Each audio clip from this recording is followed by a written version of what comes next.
No Conexão Boston de hoje, Vernan, Júlio e Paulo discutem os números da economia brasileira nestes primeiros meses de 2019.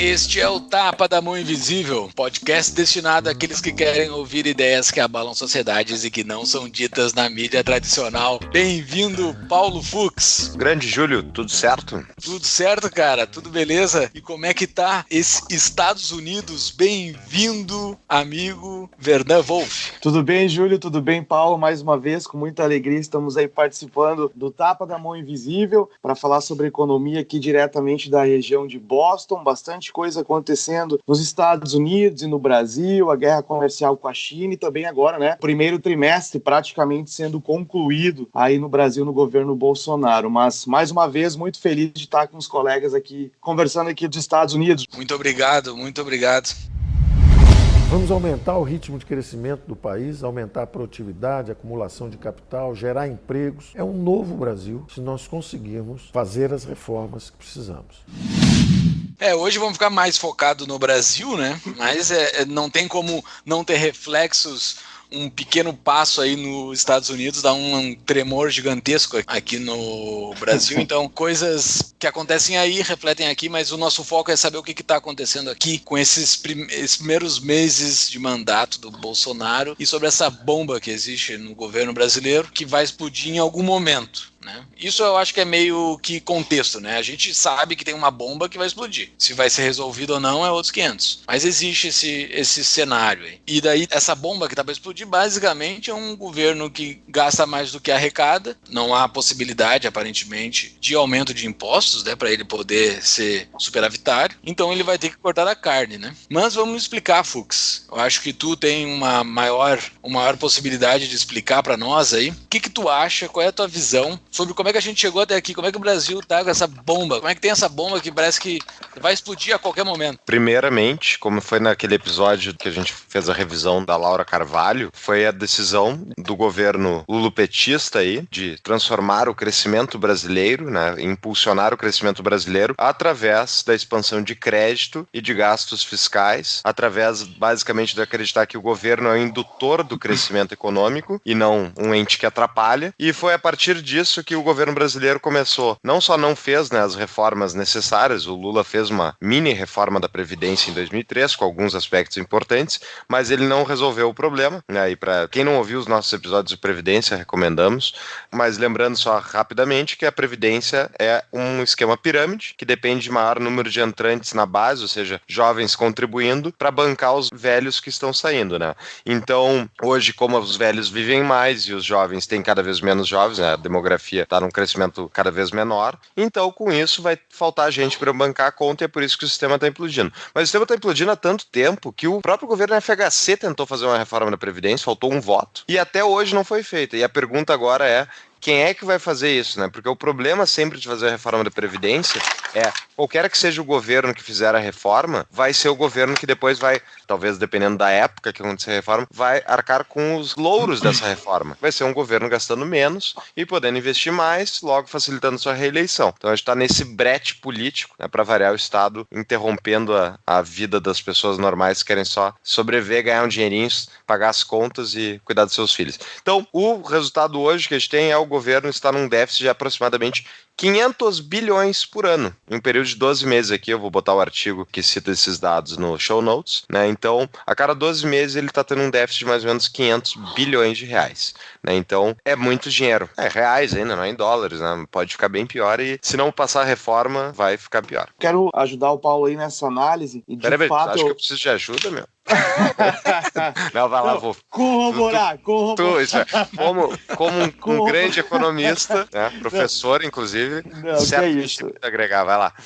Com certeza, corroborar o diagnóstico da economia brasileira, realmente eu acho que não é difícil de detectar, o que eu não consigo entender como que, né, os governos anteriores da social-democracia e o governo socialista do PT, eles deixaram chegar nesse descalabro. O diagnóstico é simples e, infelizmente, no Brasil a gente não vê na condução da economia um protagonismo, e eu acho que essa palavra é interessante, da iniciativa privada. Nós tivemos na história do Brasil o chamado, nem o Júlio comentou anteriormente na nossa conversa privada aqui, o voo da galinha, que sempre acontece porque o Brasil, né, acredita que o indutor do desenvolvimento e o gerador de crescimento econômico é o Estado ou é o governo. Mas eu acho que o importante que o Brasil tem que tentar fazer é mudar a direção da trajetória, né, da economia. Uma coisa interessante que eu busquei alguns dados aqui da Carta de Conjuntura do Instituto de Pesquisa Econômica Aplicada, para vocês terem uma ideia, desde o primeiro trimestre de 2017, o crescimento médio do Brasil foi só 0,4% do PIB. Isso, claro, comparado ao trimestre imediatamente anterior. E essa própria carta, nesse primeiro trimestre de 2019, reconhece alguns fatores pelos quais o crescimento econômico não tem sido tão forte. Eu quero fazer o link com o que o Paulo comentou. O governo Bolsonaro está ele está tentando conter a política fiscal e a política monetária no Brasil, tentando fazer uma política fiscal um pouco mais apertada, uma política monetária talvez um pouco mais apertada. Eu sei que o Júlio vai trazer dados aqui, mas vendo essa carta de conjuntura do IPEA, eles estão tentando, né, desacelerar um pouco o crescimento do gasto ou tentar reduzir a trajetória disso aí. Mas, de fato, realmente, né, se você olhar dos anos anteriores, nós temos aí a grande expansão do gasto público, do déficit e tudo mais. Então, acho que o grande desafio para o governo nesse início vai ser reduzir, é difícil, né? Mas pelo menos tentar mudar a direção disso daí. Eu estou em desvantagem aqui dentro, que eu sou um administrador contra dois economistas, né? Vocês entendem essa visão macro, essa visão do todo. Eu só vejo o micro aqui, eu só estou preocupado com o meu dia a dia. Então me expliquem. Tu já é, então, melhor economista do que boa parte dos economistas, sabe? Porque o que se ensina na faculdade de economia são um monte de coisas que não tem nada a ver com a realidade. São modelos experimentais malucos que, enfim, mais-valia, ou keynesianismo, que essas bobagens todas, tá? Que acabam gerando péssimos economistas. Então, falo aqui como economista, eu tenho lugar de fala, né? Pra xingar todos os outros. Eu não posso xingar vocês, eu não posso porque eu não sou, mas eu não tenho esse lugar de fala. Mas eu queria fazer um questionamento, porque na minha faculdade de administração eu tive algumas cadeiras de economia, e o Wolf me apresentou um dado agora que vai contra o que eu aprendi lá nas cadeiras de economia que eu tive. Porque o Wolf falou que o Bolsonaro está contendo gastos. Então, conter gastos do governo, tu não está diminuindo o PIB, Wolf? Será que o Bolsonaro não está dando um próprio tiro no pé? Porque, assim, dentro da academia, pelo menos as cadeiras de economia, isso era direto, isso era uma correlação direta. Será que o Bolsonaro não está jogando contra o povo? Ele não está... Porque conter gastos do governo vai diminuir o PIB e o PIB não aumenta com os gastos do governo? Explique para mim isso, vocês dois que são economistas. Muito boa a tua colocação, Júlia. Excelente comentário do Paulo anteriormente. Infelizmente, na faculdade de economia que eu fiz, nos departamentos de economia, tem uma visão, e foi toda desde a criação da macroeconomia no passado. Eu tenho uma visão bem simples, né? Que a macroeconomia criada pelo Keynes,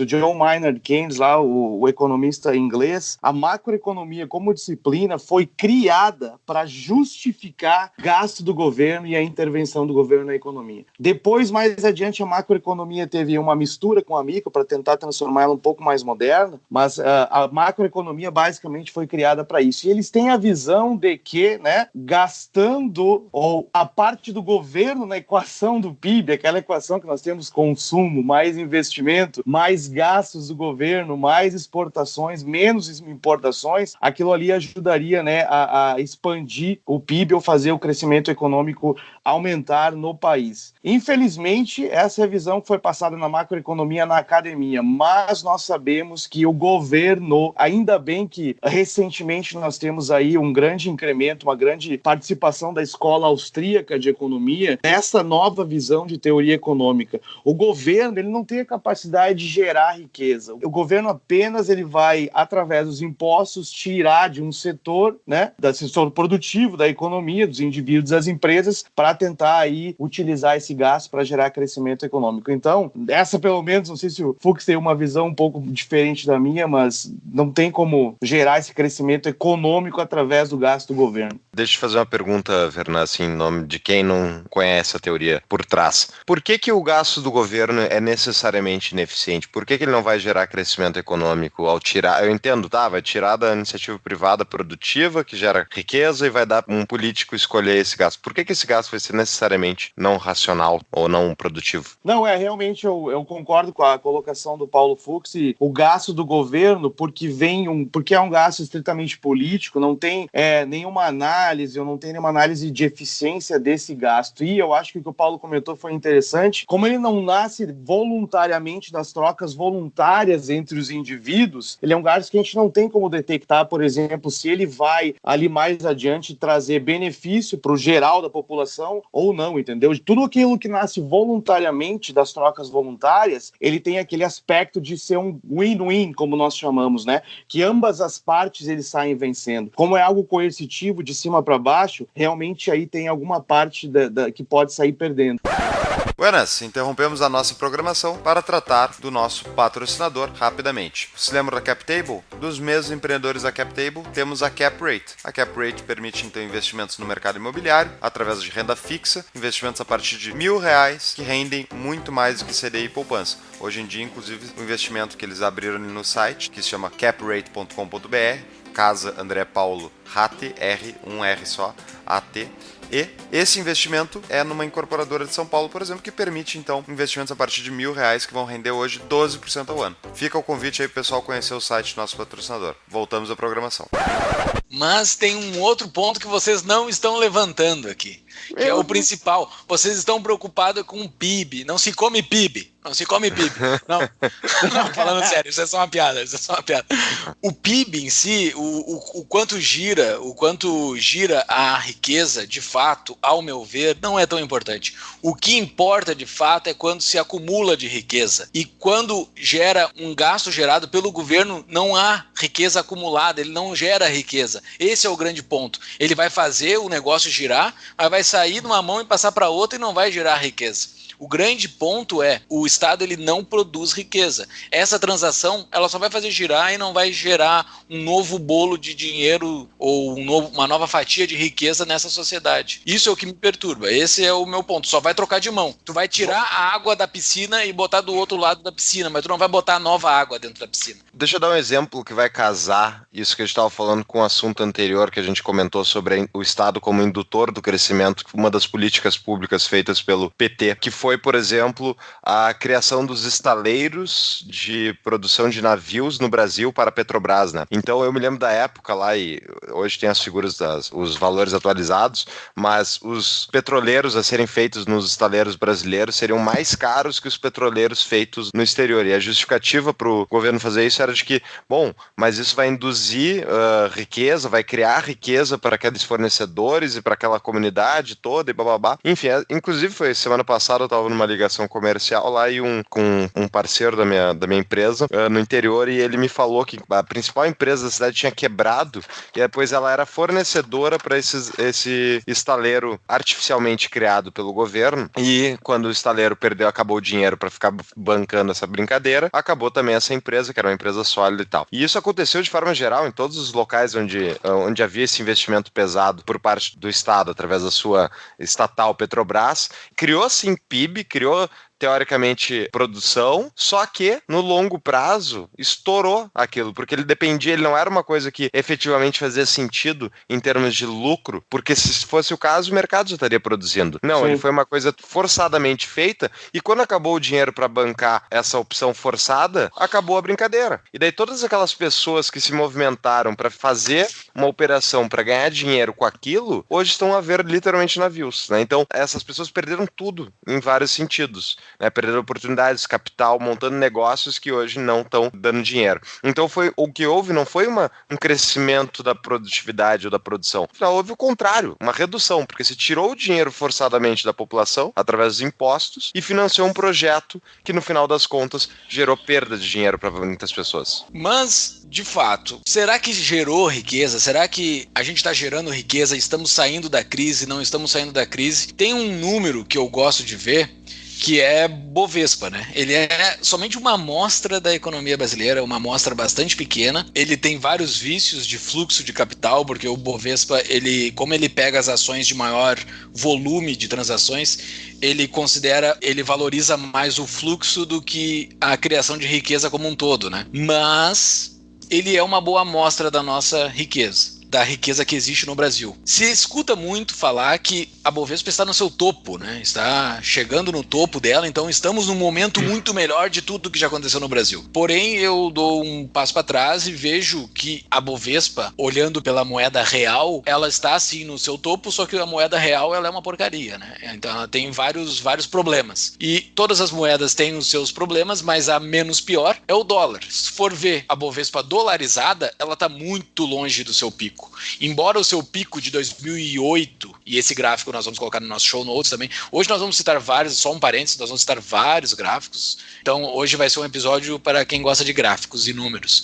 Estarão todos os nossos show notes lá no www.tapadamãoinvisível.com.br. E esse gráfico da Bovespa ele é muito interessante, nós estamos na metade do valor máximo que nós já tivemos em algum momento. Hoje nós estamos com 23 mil pontos dolarizados e nós já estivemos com 44 mil lá em 2008. Então assim, aparentemente a gente está longe do nosso topo, porém 2008 poderia ser completamente falso aquilo que era a nossa Bovespa dolarizada. Então assim, eu acho que a gente queimou riqueza, em 2015 a gente estava no fundo do poço mesmo, estamos crescendo, mas a gente não cresceu muito de 2015 para cá, a gente tem muito a ganhar. Só explica, Júlio, pro pessoal o que é a Bovespa em relação ao dólar, por que fazer essa transição? Um dos argumentos foi o que eu falei, que o real é uma porcaria, então eu acho que não é interessante comparar nada com o real, tem que sempre comparar com algo melhor. Gustavo Franco tava de aniversário, ele vai ficar chateado com esse nosso comentário aí, hein?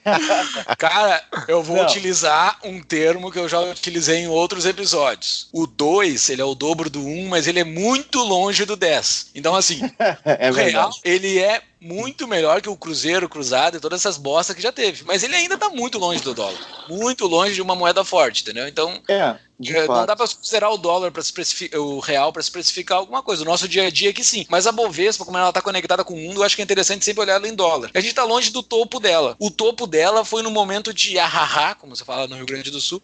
Tava num momento de euforia ali, a coisa tava toda muito, muito boa. Então talvez aquele auge da bolsa também ele era fake. Mas a gente tem que olhar para ela que a gente não tá num momento bom e a gente tá num momentinho de recuperação. Tem outros números que eu ainda quero citar ao longo do episódio que nos dizem que a gente tá num momentinho de recuperação, mas a gente tá longe ainda dele. Não, com certeza. A questão do real aí, o meu comentário, óbvio que foi uma piada. O real eu considero 1994 como uma refundação, né, civilizatória da economia brasileira, quando acabou aquela bagunça institucional monetária que era com a superinflação e tudo mais. Então o real com certeza é uma coisa interessante, apesar de, como o Júlio falou, e comparado com outras moedas e colocando na comparação principalmente atual com o dólar, não está muito bem. Mas eu quero só reforçar o que o Júlio falou com relação à Bovespa, que tem aí, né, esse momento de recuperação. Eu acho que tem tudo a ver com as expectativas, tá, gente? Eu sou um fã aí na economia das expectativas, principalmente as expectativas racionais, que é uma parte da teoria econômica onde os agentes, eles precificam hoje aquilo que eles esperam que vai acontecer no amanhã. E eu acho que os agentes econômicos estão com expectativas positivas sobre o Brasil, sobre a economia brasileira. Claro que vai depender, como a gente já comentou em episódios anteriores, do que vai acontecer na reforma da Previdência,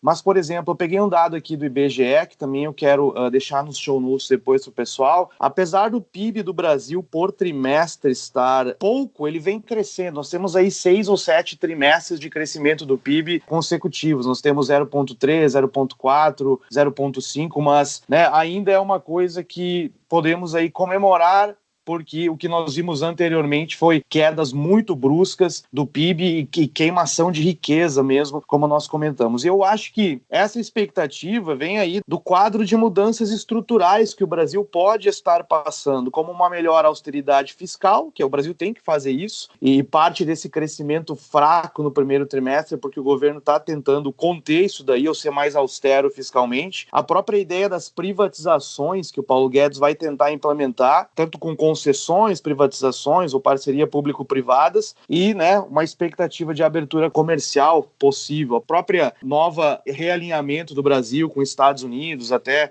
na questão internacional, pode estar ajudando as expectativas a serem positivas, como reflexo aí da Bovespa que o Júlio comentou. Mas tem outros dados micro, e eu, como um administrador, vejo só o meu umbiguinho, estou preocupado comigo e não com o macro. Tem outros dados, principalmente daquele relatório que tu citou do IPEA, que ele é bem completo, ele tem bastante coisa ali. Tem um dado que é muito interessante que eu gosto de ver, do nosso dia a dia, e influencia bastante a taxa de juros e é o que acontece como um todo no Brasil e dentro de uma sociedade, que é o grau de confiança de tu fazer negócio, né? Porque tem esses dados que medem qual é o grau de confiança do empresário, do consumidor, que é um questionário cheio de questões subjetivas ali, não são bem objetivos o que está acontecendo, mas tem um dado que para mim é o principal da confiança, que é a inadimplência, que é um contrato que foi feito e a pessoa não honrou, por N motivos. E o número dessa inadimplência reflete muito a confiança que tem dentro desse mercado. E nesse relatório do IPEA, ele tem um gráfico de inadimplência de pessoas físicas e jurídicas numa escala de 8 anos. E é interessante que nós estamos hoje, dentro da escala que ele vai ali, de março de 2011 até hoje, a gente está no menor nível de inadimplência. Então, assim, a gente passou por alguns picos nas duas crises que tiveram. Essa última crise deu um aumento na inadimplência, a crise de 2015 e 2016.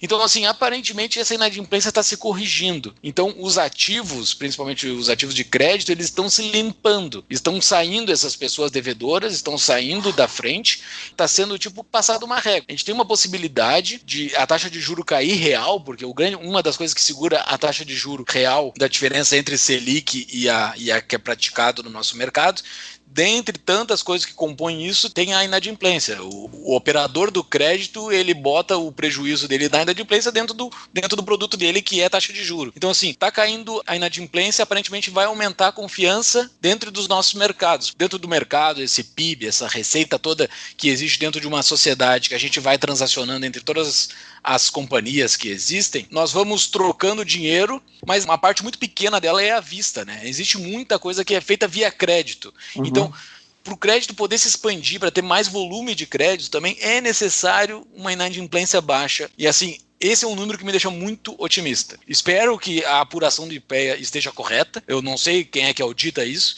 mas é um gráfico que me deixa muito satisfeito. Mas não vai ser mais um voo de galinha? Pode ser, pode ser. Porque historicamente é isso que acontece no Brasil, né? O Brasil consegue organizar minimamente as suas contas no curto prazo, né? Não faz reformas estruturais, que nem tu falou, acaba se limpando a inadimplência, porque as pessoas não conseguem mais pagar, então perdem acesso ao crédito. Os bancos, enfim, quem levou calote acaba processando aquilo, os que sobrevivem, né? E chega-se a uma nova fase agora onde o crédito então está mais baixo, né? A tomada de crédito, a inadimplência está baixa, e o governo vai lá e põe mais um programa de subsidiado de linha branca para geladeiras e cozinha e tal, que o governo Dilma fez, por exemplo, para aumentar a venda desse maquinário. Isso gera um crescimento econômico no curto, médio prazo, e no longo prazo está todo mundo endividado de novo, o ciclo se acaba e entra-se uma nova recessão, né? O Brasil ele não consegue crescer de forma estável.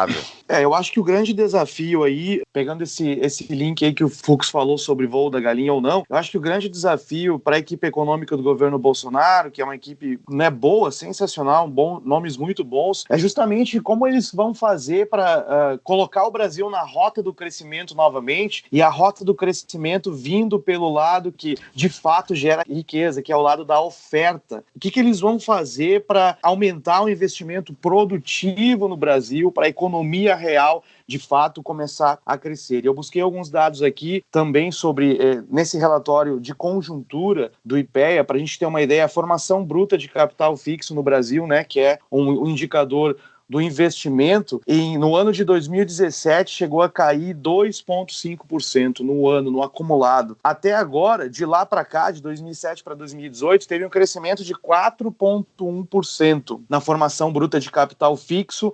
Claro que a base de comparação muito fraca também, porque caiu 2%. Mas um dos problemas que eu noto, um dos desafios, é o baixo dinamismo do crescimento do investimento. Ainda tem muita ociosidade. Para a gente ter uma ideia, a taxa de ocupação da capacidade instalada hoje em dia no Brasil, e eu gosto de pegar esses dados de formação bruta de capital fixo, taxa da capacidade instalada, que é o lado da oferta, né? É o lado da oferta da economia, não o lado da demanda do consumo. Porque eu posso até trazer depois um dado do consumo das famílias aí nesse primeiro trimestre do governo Bolsonaro, que teve um aumento também, e o consumo das famílias explica parte da construção do PIB, mas a taxa de ocupação da capacidade instalada está em 74%, abaixo da média de 79% dos últimos 25 anos. Então, isso é uma das coisas que explicam o baixo dinamismo do crescimento, eu creio, nesse primeiro trimestre. Pedir para tu explicar, para quem não conhece, o que é a formação bruta do capital fixo. Formação bruta de capital fixo nada mais é do que o setor de bens de capital, né? Por exemplo, o setor produtivo da economia lá, as empresas, quando eles têm os seus projetos de investimento que eles fazem no médio e longo prazo, eles têm que, para produzir, comprar mais bens de capital,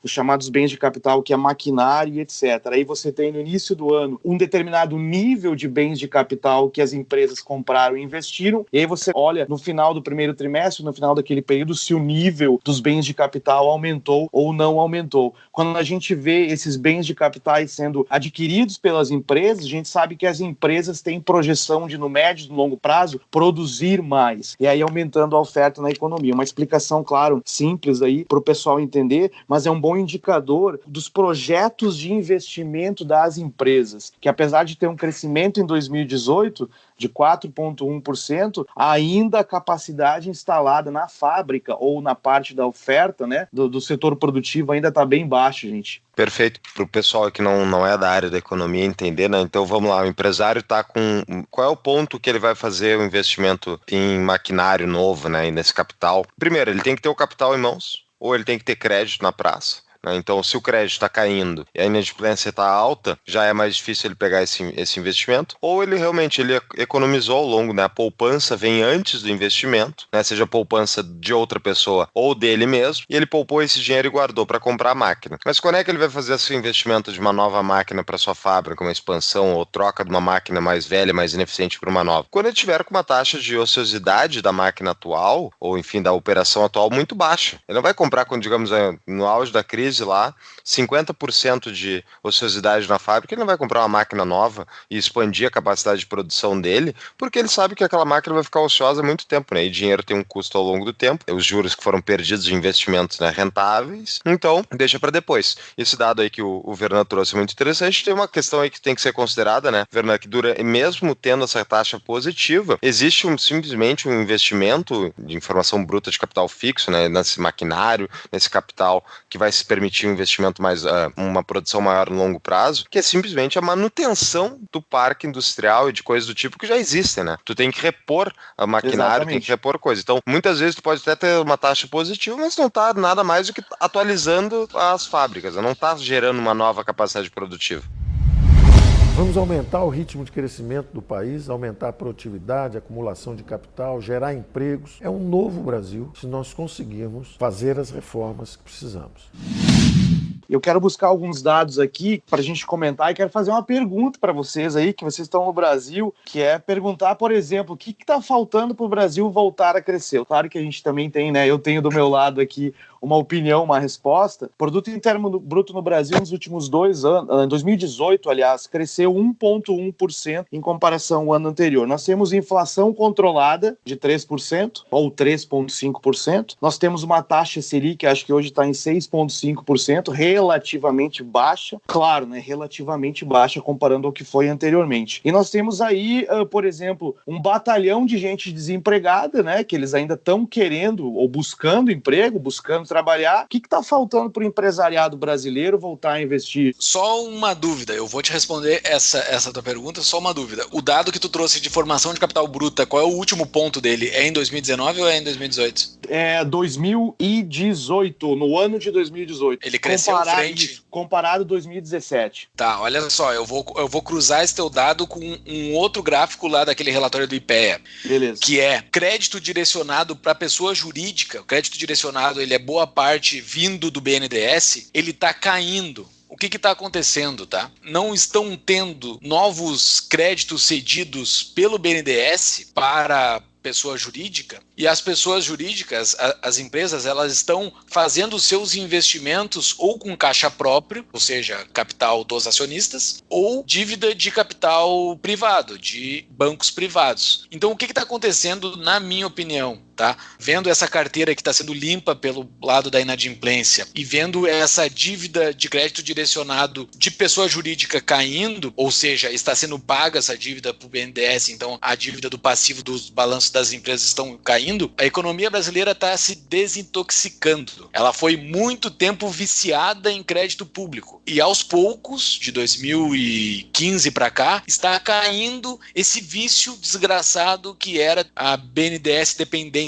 que o Brasil tinha. Então, assim, esse saldo cai todos os anos. Até no parágrafo inicial desse relatório do IPEA, eles citam isso, né? Está caindo drasticamente, porque o BNDES não está mais fornecendo capital gratuito, baratíssimo, e as pessoas estão se virando na economia real. As empresas estão pegando empréstimo com bancos, estão pegando aporte de empresas, de sócios, estão conseguindo capital exterior, sei lá de onde que está vindo. Mas eu acho que está se readequando. Então, assim, a gente está se preparando para voar. A gente fez um post esses dias no nosso Instagram, que a economia do Brasil é um estilingue que tá puxado, tá tudo pronto, mas nunca solta aquela pedra, a porcaria daquela pedra, nunca é disparada. Eu acho que tá se preparando, acho que tá se esticando o estilingue. Em algum momento vai se soltar. Eu acho que essa soltura desse estilingue é passando essa incerteza da reforma da Previdência. Só falta isso, para chegar um mar de dinheiro no Brasil. Eu achei muito interessante esse comentário seu, Júlio, porque de fato um dos motivos pelos quais a economia ainda não cresceu de fato, porque, por exemplo, em termos de economia e dados, nós sabemos que quando eu tenho uma base de comparação muito fraca ou eu tenho um período recessivo muito forte, os períodos subsequentes, eles tendem a ser de grande crescimento econômico, porque, como você falou, você chegou no 0, daí você vai para o 1, do 1 para o 2, ainda, né, não está ideal, mas o crescimento relativo e comparado ao anterior, ele é forte. E no Brasil a gente não viu isso aí ainda, né, porque o Brasil passou pela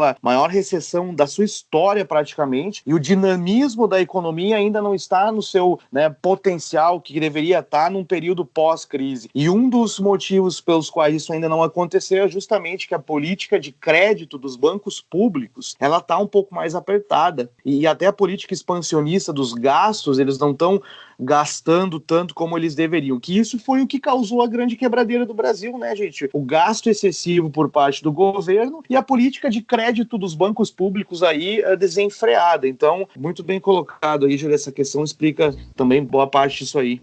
E daí a taxa, ela tá caindo, acompanhando a Selic, né, a taxa de juros. Então, eu acho que tá tendo uma readequação como um todo, assim, da economia brasileira. É muito número, é muita coisa que acontece, como nós mesmos acreditamos, né? Não tem como um planejador central saber tudo que está acontecendo, porque é muita coisa que acontece dentro da sociedade, muita tecnologia nova entrando na sociedade, muitas possibilidades de negócio que a gente nem imaginava que existia, surgindo Uber e o escambau, as pessoas vendendo marmita na esquina e por aplicativo, por WhatsApp. As coisas estão sendo muito mais rápidas, estão se dinamizando. Eu acho que a gente está se adaptando a esse novo mundo. Uma das coisas que eu queria pontuar aí pra gente falar da economia, que a gente tá agora falando, precisa de reforma da Previdência, e se não passar a reforma da Previdência, o empresário não investe, não vai crescer o Brasil, bababá. Bom, na verdade, o primeiro ponto da reforma da Previdência é que ele vai gerar uma poupança para a população que banca esse negócio, né? Porque não é o governo que banca isso, quem banca somos nós.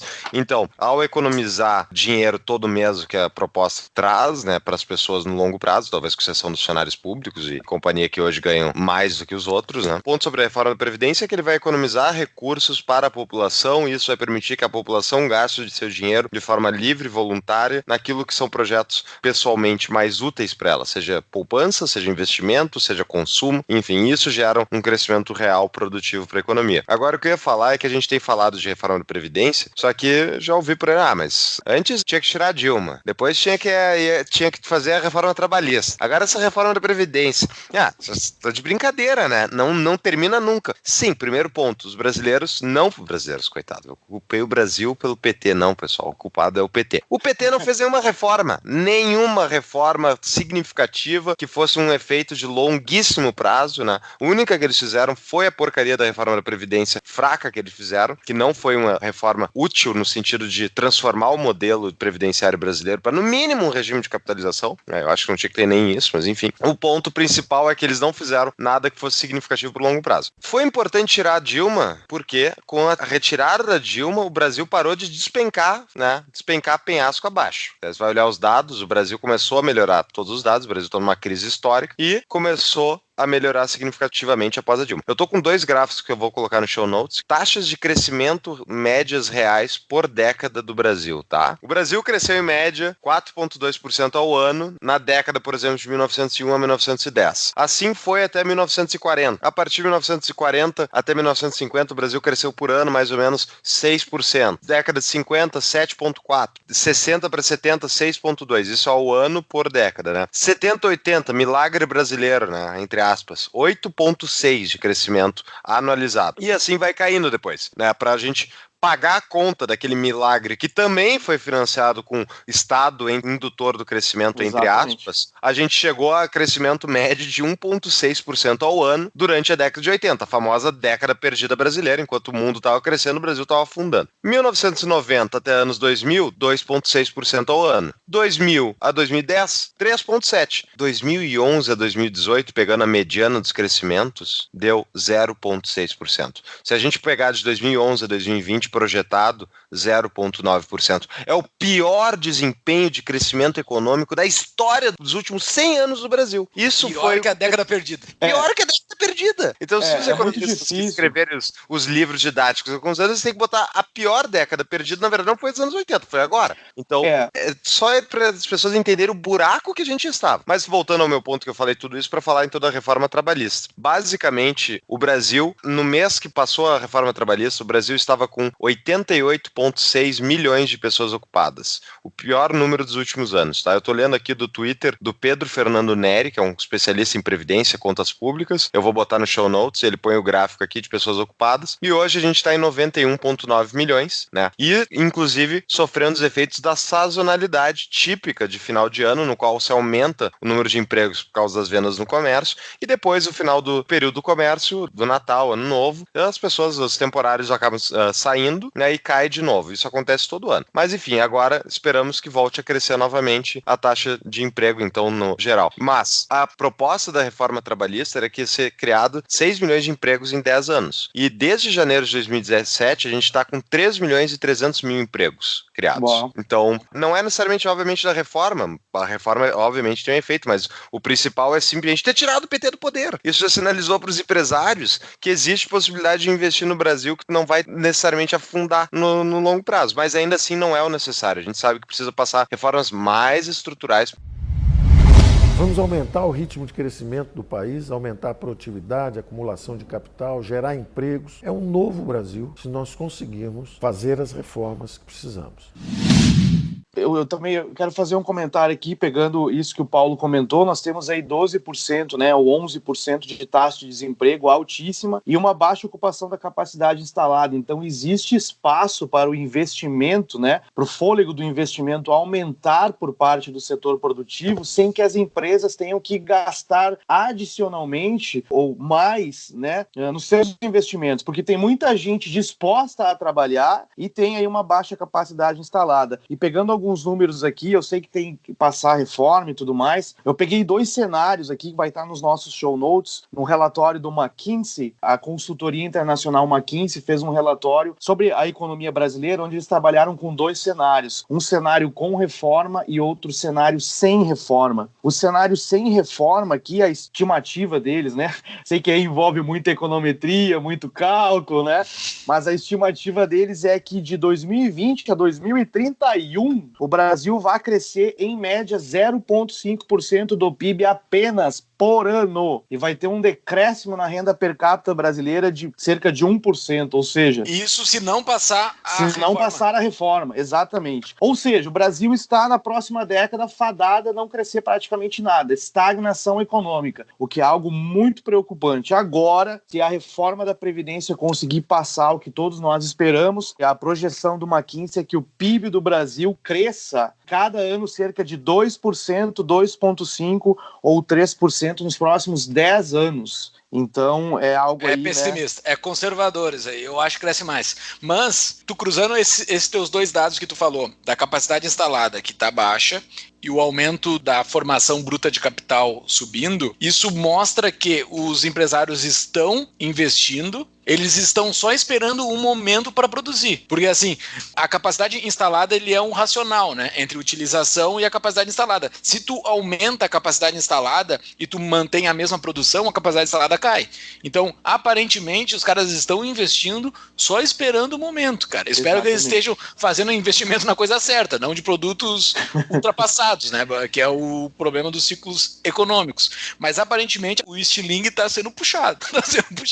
Quando disparar essa pedra, ela vai longe. Deixa eu fazer uma simplificação completa disso que o Vernan falou, né? Nosso crescimento projetado sem a reforma da Previdência. Na verdade, o que o Brasil sofre devido ao histórico e no momento que chegou a Constituição de 88, foi desenhado um arranjo institucional de um país rico, com um estado de bem-estar social inchado, né, dando 1000 privilégios sem exigir as devidas contrapartidas, num país que é pobre, que não enriqueceu. O Brasil é rico. Vamos aproveitar e falar dessa falácia comum. O Brasil é rico, tem um monte de recursos naturais. Recurso natural embaixo da terra, sem ser explorado, não é ativo financeiro, não é ativo econômico, ele não está gerando riqueza. Ele é simplesmente uma possibilidade. Isso não é riqueza. Riqueza é estar produzindo, estar investindo, estar poupando efetivamente através de investimentos financeiros, investimentos produtivos em bens de capital, em poupança. Esse tipo de coisa é o que vai permitir crescimento. Então o Brasil tem estado de bem-estar social inchado, com instituições extrativistas, que nem no episódio do Por que as Nações Fracassam que a gente fez há um tempo atrás, explica. E tudo isso é o cenário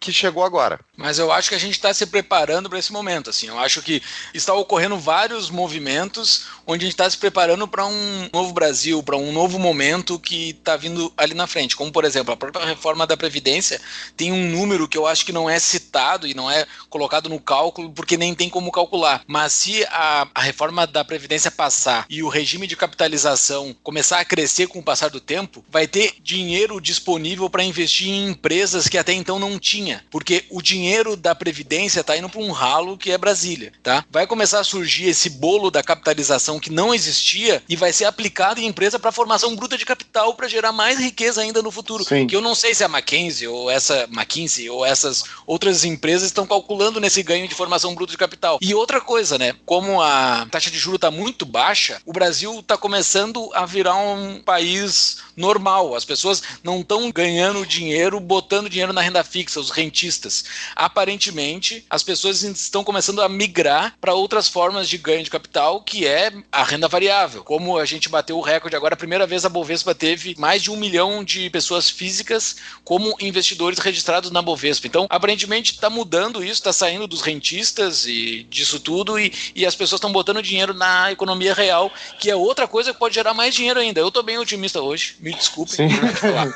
Eu acho sensacional tudo isso que o Júlio falou e vocês estão comentando. Isso traz para mim uma das coisas que eu acredito muito, que é a questão das instituições. Eu estou vendo que o setor produtivo brasileiro, os empresários brasileiros e até os indivíduos por parte das famílias, eles estão notando que está havendo uma mudança, ou estamos no caminho de uma mudança institucional no Brasil, e uma das coisas é a reforma da Previdência. E eu quero citar aqui duas coisas. Na universidade onde eu trabalho aqui nos Estados Unidos, a gente começou a fazer umas pesquisa sobre a população imigrante aqui nos Estados Unidos. E eu fiquei responsável pela população, né, sul-americana ou brasileira. Não acha que isso é racismo, botar um brasileiro para avaliar?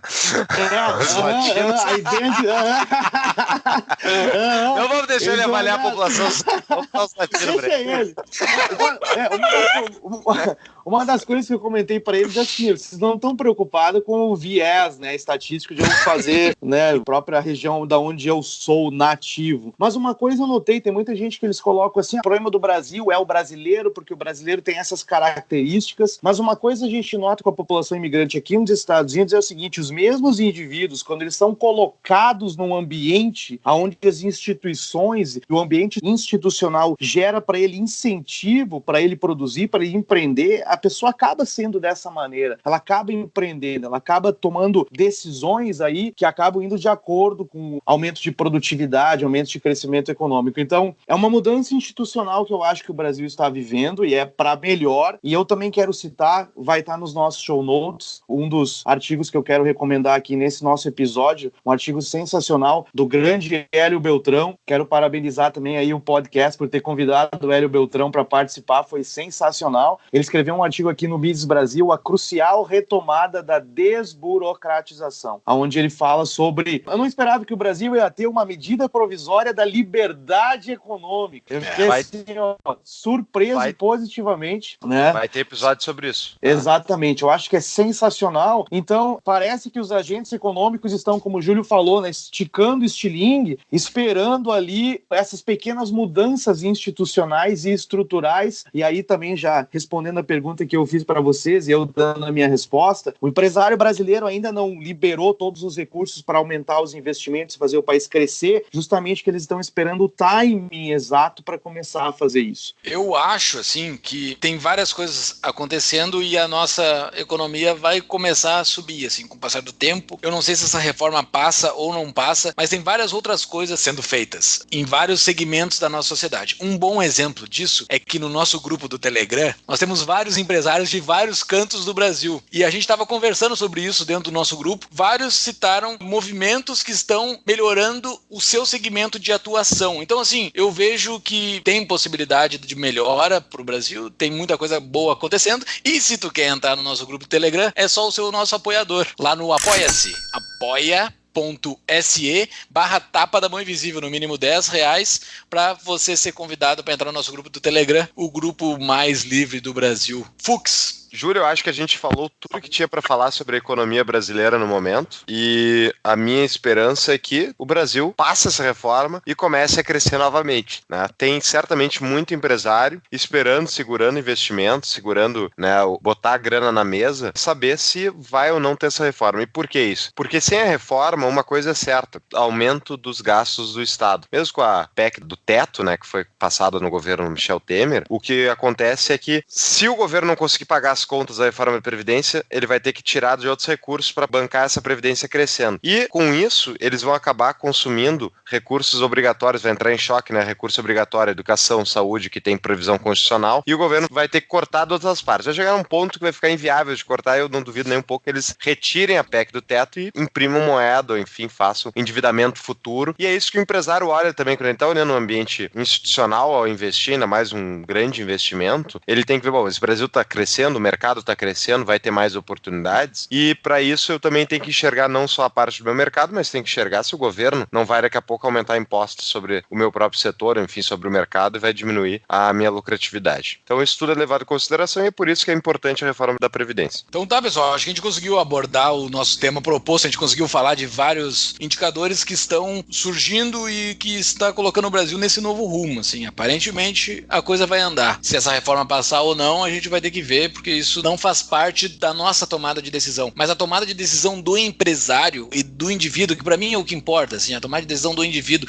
tu tocar a tua própria vida, aparentemente os indicadores do micro, da tomada de decisão diária está indo pro lado certo, assim, as pessoas estão tendo mais confiança de transacionar, as pessoas estão botando dinheiro no setor econômico para ele funcionar, então tem muita coisa boa para acontecer para frente. Eu acho que o nosso futuro, o que nos espera, é muito bom. Quem está nos ouvindo pela primeira vez, não não esqueça de nos seguir nas nossas redes sociais. Vamos indo pro fim, né, pessoal? Nos sigam no Instagram, Facebook e Twitter, para saber quando a gente publica os nossos novos episódios, sempre aos finais de semana. Nos sigam também no Spotify, SoundCloud e iTunes, Tapa da Mão Invisível. Em todas as plataformas é sempre Tapa da Mão Invisível. E todos os nossos episódios com show notes estão disponíveis no nosso site www.tapadamãoinvisível.com.br. E inclusive os show notes desse episódio que vão ter vários dados, vários gráficos, vários números. Era isso. Considerações finais, Fernando? Muito obrigado, então, Júlio, Paulo aí, mais uma vez por participar desse episódio. E concluindo, eu acho que há expectativa positiva porque o Brasil parece que finalmente entendeu que para o país crescer de fato, sustentadamente no longo prazo, nós temos que olhar para o lado das reformas microeconômicas, reforma trabalhista, agora a reforma previdenciária, olhar muito mais para o lado micro. Quando falamos do lado micro, é o empresariado, os indivíduos, e deixar o governo em segundo plano, deixar aí gastos do governo e tudo mais em segundo plano, tirar o governo da jogada. Então, acho que conseguimos aí falar sobre esse momento atual de conjuntura de curto prazo da economia brasileira e fiquei um pouco mais otimista. Os colegas já me deixaram mais otimistas no último episódio, quando vocês deram eu dei nota 0 pro governo Bolsonaro, vocês me convenceram dando nota 2, um pouco melhor, mas estou um pouco mais otimista porque eu acho que o Brasil vive um momento de virada, um momento de mudança aí na sua economia. E o principal número que eu esqueci de falar, esqueci de citar só citar mais um número, que é o número da queda de homicídios absurda que ocorreu no Brasil. Caiu 25% os homicídios, nós vamos colocar lá no show notes. Isso pra mim é o que mais importa, não importa nada disso que a gente tá falando aqui, importa que as pessoas parem de morrer nas ruas. Pra mim só isso que importa. Então, a nova era começou mesmo. Hein? Eu não sei se o Bolsonaro tem alguma coisa a ver com isso ou não, mas isso é muito importante. Ao meu ver, é muito importante. Disso deriva o resto. Isso é o mais importante de tudo. Vamos lá que a nova era tá chegando. Eu vou dizer o seguinte, o que eu olho sempre é o momentum, a inércia tá indo pra onde, né? A inércia do movimento Brasil. O Brasil tá indo pra onde? Bom, o Brasil tá, até agora, numa crescente intenção de reforma, de melhorar e tal, através, enfim, das propostas que estão sendo discutidas, embora tenha muita coisa inútil aí no meio, ou enfim, desnecessária, ou errada até. De forma geral, eu diria que o Brasil tá caminhando pra ser um país sério. Mas o risco é grande, né? O risco é grande. Hoje o Brasil faz voos de galinha, né? E se não passar a reforma da Previdência, vai ser nem voo de pinguim, né? Não vai levantar do chão em nenhum momento. Então, esse é o meu medo. Eu sou um otimista, mas eu tô com o pé atrás ainda. Até passar a reforma, eu tô com o pé atrás. Então tá. Era isso, pessoal. Vamos nos falando. Temos muita coisa pra ver ainda com o decorrer do tempo, mas eu acho que o Brasil tá vindo essa nova era. Tá aparecendo uma nova era, sabe-se lá o que é isso. Mas a vida está melhorando aparentemente. Muito obrigado. Eu não sei se vocês têm mais alguma coisa pra falar sobre isso. É isso. Era Obrigado, isso. pessoal. Um forte abraço, senhores. Valeu. Valeu.